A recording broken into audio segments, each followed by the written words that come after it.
Inscríbete al seminario grabado Del Jesús de la Historia al Jesús de la Cruz, impartido por el Dr. Adolfo Reutemann.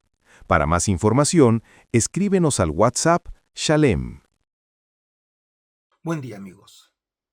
Es un placer volver a estar en contacto con ustedes y esta vez en un nuevo episodio en esta miniserie sobre la magia en el Pentateuco y en general en la Biblia hebrea. Justamente sobre este tema vimos en un episodio anterior que en contra de la opinión de los estudiosos, de los filósofos, de los sabios medievales, como el caso de Maimónides y de Ibn Ezra, que decían que el Pentateuco había prohibido el recurso a la magia por ser precisamente una acción o un arte totalmente carente de sentido. Y por eso solamente los ignorantes podían creer en la eficacia de la magia. Y en el episodio anterior vimos que precisamente el tema es un poco más complejo. En realidad, la Biblia hebrea reconoce la eficacia en la magia. Vimos ejemplos, por ejemplo, sobre las maldiciones o las bendiciones, sobre rituales que los antiguos israelitas precisamente creían que eran eficaces y que nosotros llamaríamos también prácticas mágicas. La diferencia estaba en que en realidad la oposición no era entre algo verdadero y algo falso, sino entre algo legítimo y algo ilegítimo. En otras palabras, la magia es precisamente una acción que la ejecutan los hombres, argumentando que ellos tienen el poder para influir en la realidad. Y desde el punto de vista bíblico, esa acción es ilegítima.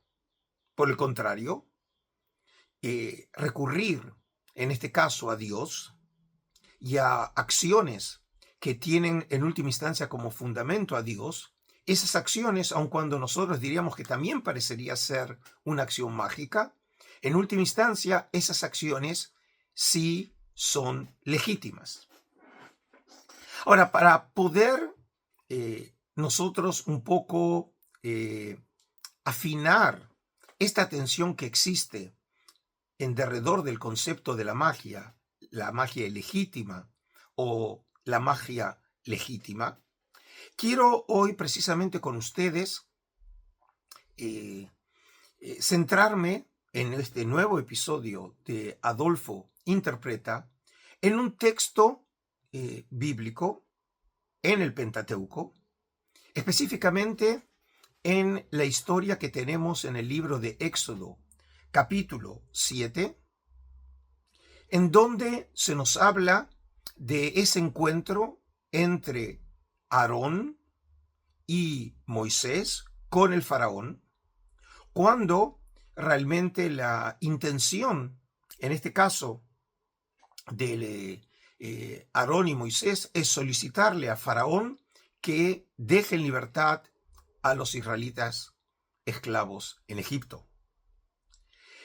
Y lo que vamos a ver realmente en esta historia, como dije, es la, si se puede decir, la concretización plástica, narrativa, de una tensión entre dos conceptos.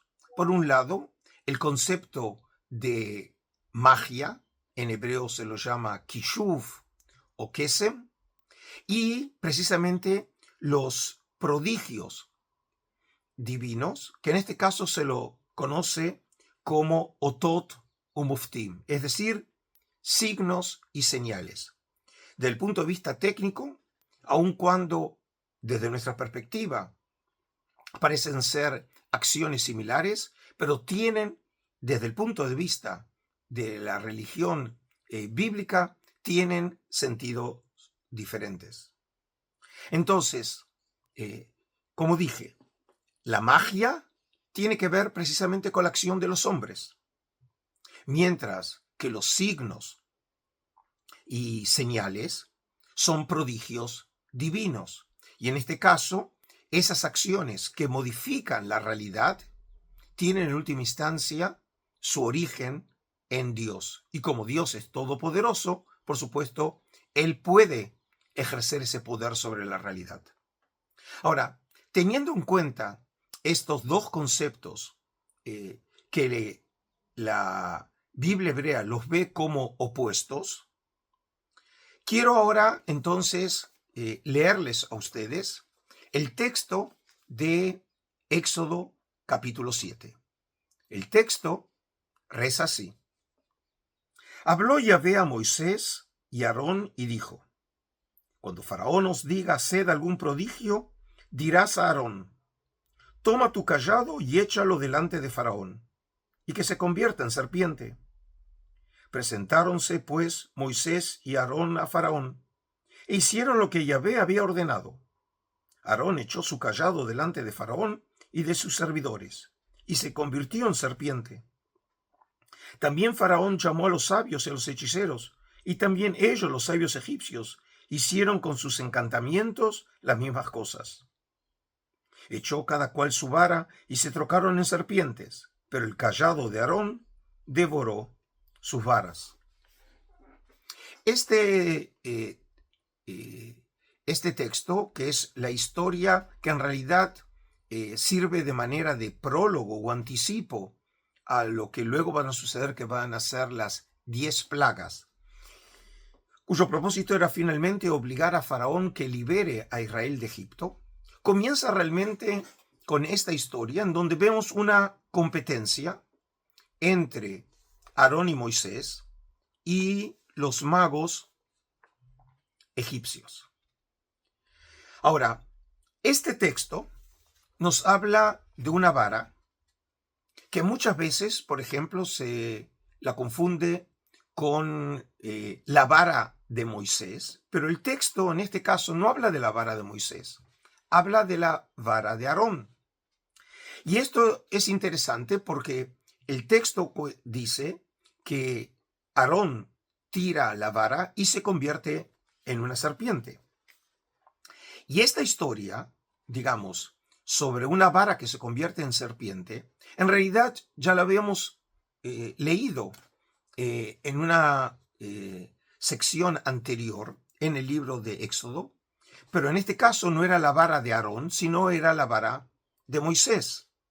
Les recuerdo la historia de Moisés en Éxodo 4, en el marco, en el contexto de la zarza ardiente, cuando Dios se le aparece a Moisés, cuando estaba pastando el ganado de su suegro Yetro en el monte de Dios, como dice el texto, y en esa oportunidad Dios le impone a Moisés que retorne a Egipto para sacar al pueblo.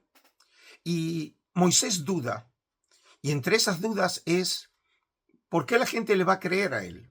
Es decir, ¿qué argumento él tiene para decir que viene en nombre de Yahvé para liberar al pueblo de Israel? Y fíjense cómo Dios trata de convencerlo a Moisés. El texto en Éxodo 4 reza así. Respondió Moisés y dijo, no van a creerme, ni escucharán mi voz, pues dirán, no se te ha aparecido Yahvé. Díjole Yahvé, ¿qué tienes en tu mano? Un cayado, respondió él. Yahvé le dijo, échalo a tierra. Lo echó a tierra y se convirtió en serpiente, y Moisés huyó de ella. Dijo Yahvé a Moisés, extiende tu mano y agárrala por la cola. Extendió la mano, la agarró y volvió a ser cayado en su mano. Es decir, aquí vemos una historia que recuerda mucho la historia que nosotros ahora acabamos de leer en Éxodo 7, pero con una diferencia fundamental. En un caso es el cayado de Moisés y en otro caso es el cayado de Aarón. Ahora, el cayado mismo es en realidad un instrumento propio, por ejemplo, de los pastores, precisamente cuando ellos apacientan el ganado. Y en ese sentido, entonces, es muy propio de la situación en la que estaba Moisés. Por el contrario, digamos, en nuestro texto, es un poco llamativo que precisamente también Aarón, en este caso, tenga un cayado, tenga un bastón. Pero de todas maneras, aquí parecería ser que tenemos dos tradiciones paralelas y hasta en competencia. Por un lado está el cayado de Moisés y por el otro lado está el cayado de Aarón, que por cierto, después nosotros sabemos en un pasaje más tardío del Pentateuco, que precisamente ese cayado de Aarón también era un cayado milagroso. Pero vayamos de nuevo, volvemos a nuestro texto. El texto entonces dice que, como vimos, los personajes de nuestro drama están enfrentados. Aarón arroja precisamente el cayado y se convierte en serpiente. Y entonces Faraón le ordena a sus magos, a sus hechiceros, a sus sabios, que también ellos hagan lo mismo. Y el texto reconoce que también lo hicieron. Sin embargo, aquí aparece un término, que es un término que aparece solamente en este texto de Éxodo 7 y no vuelve a aparecer en toda la Biblia hebrea. Y es el término que en hebreo la palabra es Belehateyem, que en nuestro caso, por ejemplo, una traducción correcta es, por ejemplo, encantamientos. Es decir, el texto bíblico en este caso quiere decir que mientras la acción de Aarón con su cayado, con su bastón, realmente se convierte en serpiente, y en este caso, obviamente tenemos que entender que eso es como resultado de la voluntad de Dios. Dios puede hacer que el cayado se convierta en serpiente, como lo había hecho también en la historia sobre Moisés en Éxodo 4. En el caso de los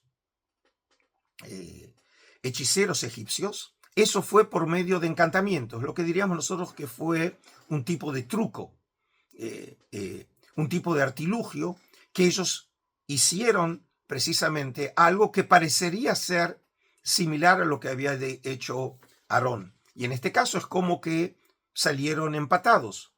Pero, ¿cómo se definió esta competencia?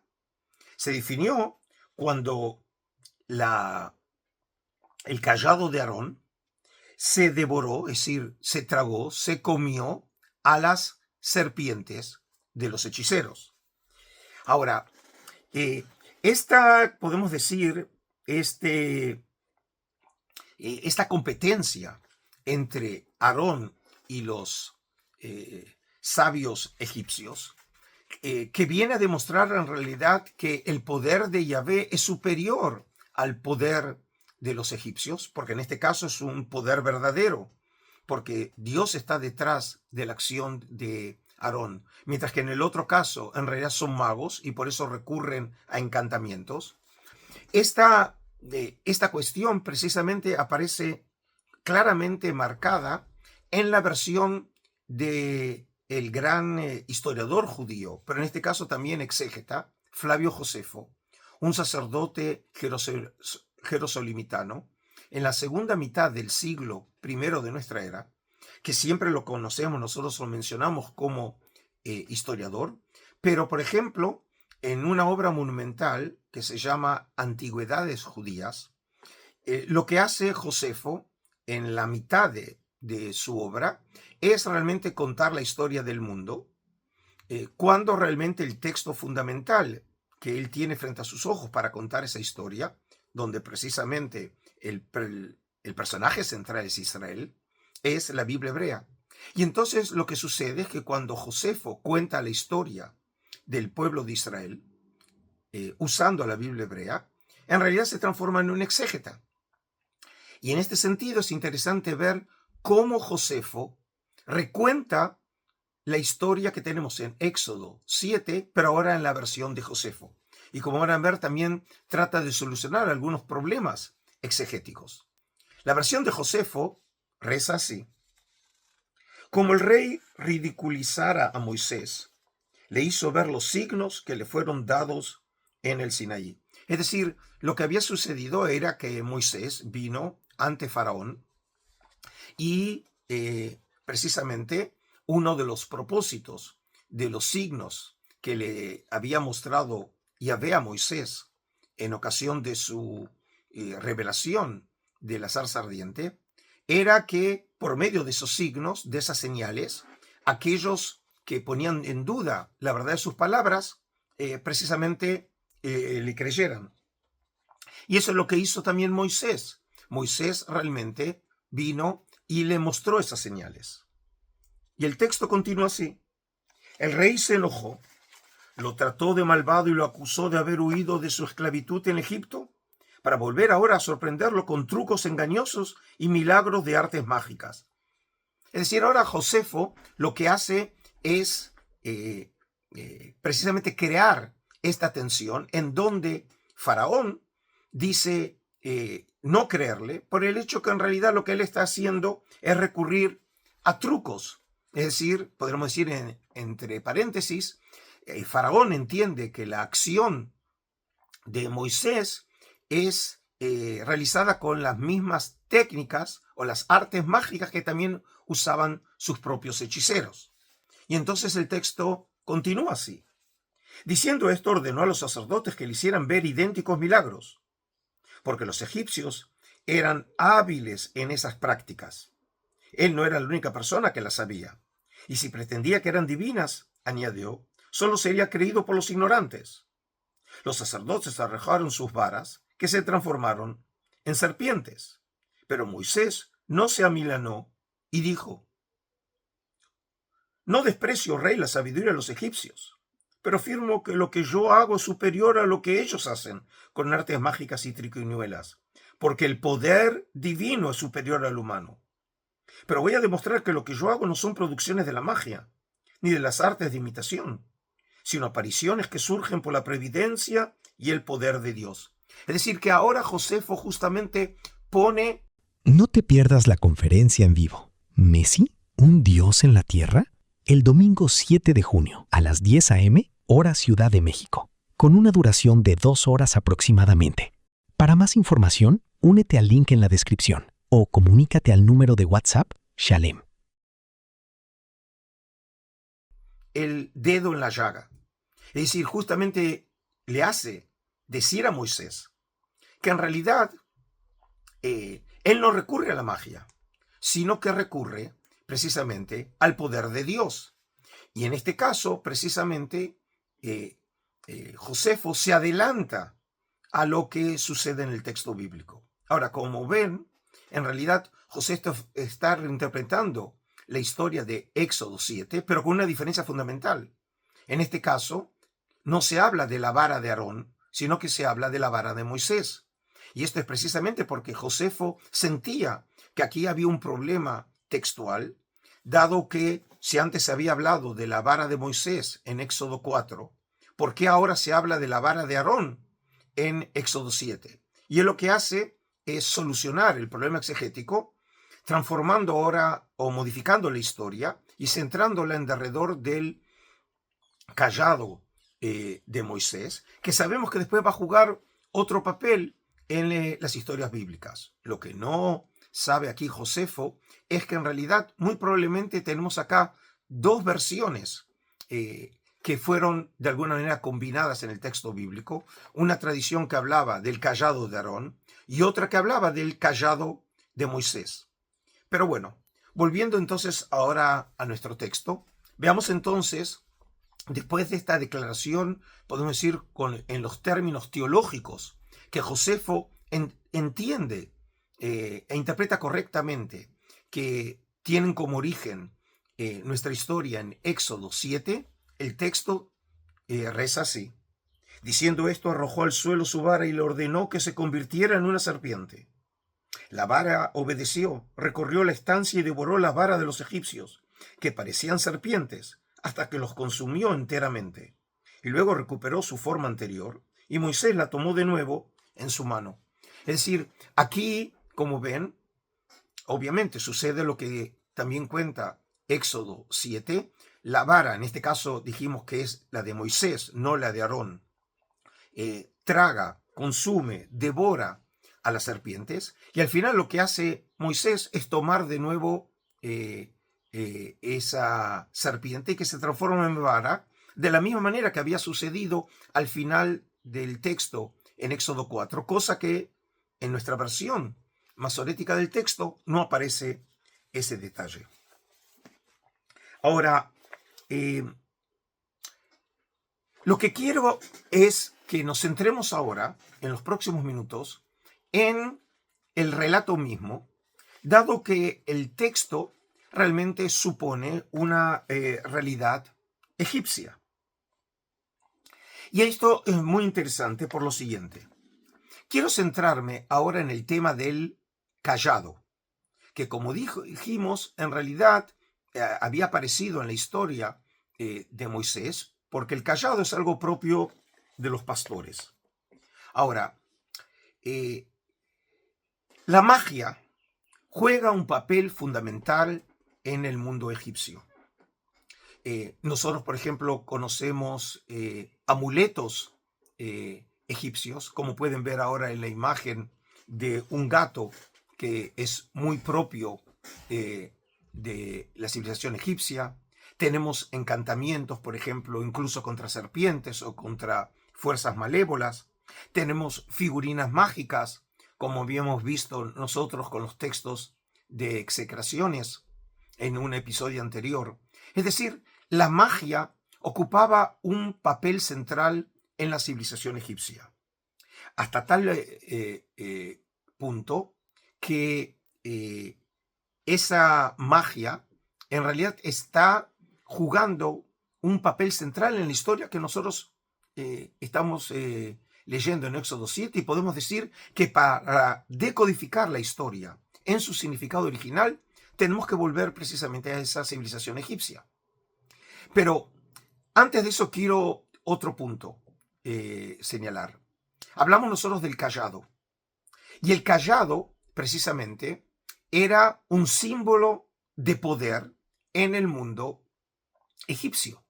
Por ejemplo, tienen ahora ustedes una imagen de Ramsés II, el gran faraón, más o menos del siglo XII antes de nuestra era, que algunos afirman que es el faraón de la historia de la salida de Egipto.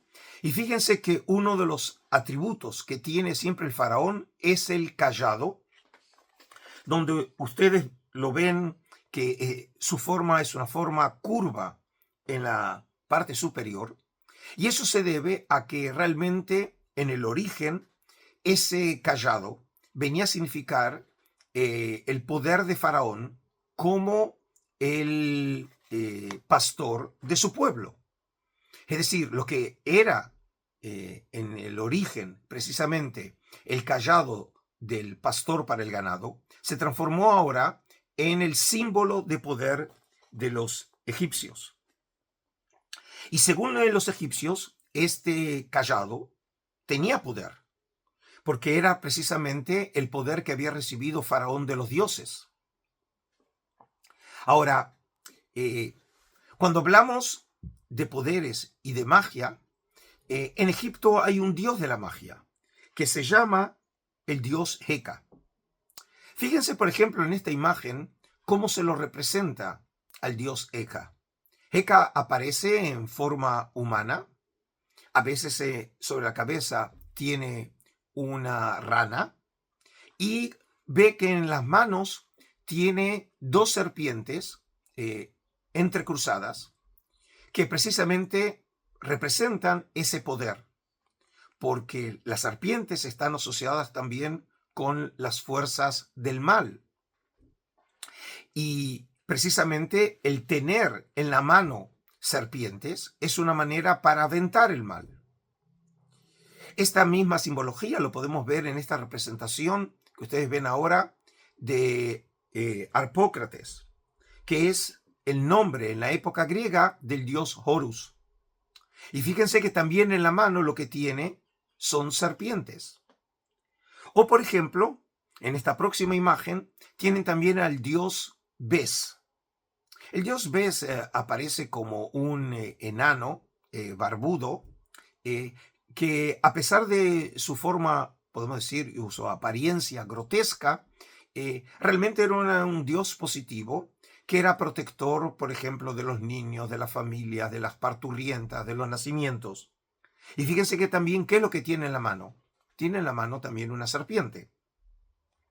Eso significa que la historia que nosotros tenemos en Éxodo 7, en donde los, sea Aarón o Moisés, según la lectura de la historia, sea la de la Biblia hebrea o sea la de Josefo, y en el caso de los hechiceros egipcios, ambos tienen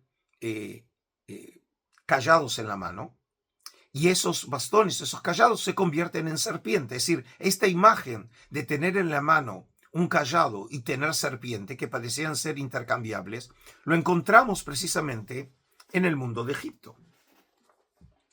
Pero ahora hay un tema que todavía me parece no menos importante, y es que todo el tiempo nosotros hablamos de serpiente. El término en hebreo, serpiente, es Nahash.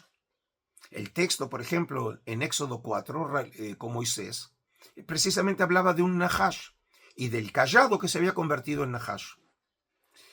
Pero en nuestro texto, el texto no usa la palabra Nahash, usa la palabra Tanin, que después realmente hace o vuelve a hacer referencia en Éxodo 7, versículo 15, y vuelve en este caso a usar otra vez el término Nahash. Y en este caso podríamos decir que el texto en Éxodo 7 entiende el término tanín, que generalmente se lo usa, por ejemplo, para hablar de los cocodrilos, lo entiende realmente como si fuera serpiente, como si fuera simplemente un sinónimo. Pero es interesante que utilice el texto el término tanín, es decir, cocodrilo. El cocodrilo era un animal poderoso y temerario, un animal presente en la mitología egipcia, un animal, podemos decir, adorado y temido a la vez, e incluso también está asociado al dios del sol, al dios Ra. En la imagen que ustedes ven ahora es precisamente la ofrenda de un pequeño cocodrilo al dios Sobek. El dios Sobek era el dios del Nilo y que precisamente se lo representaba o en forma de cocodrilo o en forma humana con cabeza de cocodrilo. Y se lo consideraba un dios protector de la fertilidad, de la vegetación y del poder real. Es decir, que el hecho de que nuestra historia, precisamente al Nahash, se lo llame en hebreo Tanin, es otra vez jugar con estos significados de la civilización egipcia. Pero no solamente eso. Algunos sugirieron que en realidad nuestro texto parecería estar hablando con otra historia que nosotros lo conocemos de un papiro que se lo conoce como el papiro Westcard, que ustedes están viendo ahora la imagen.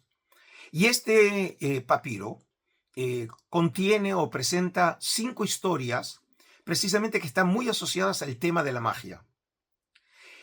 Y precisamente en una de esas historias, fíjense lo que se cuenta sobre un sacerdote que descubre que su esposa lo estaba engañando.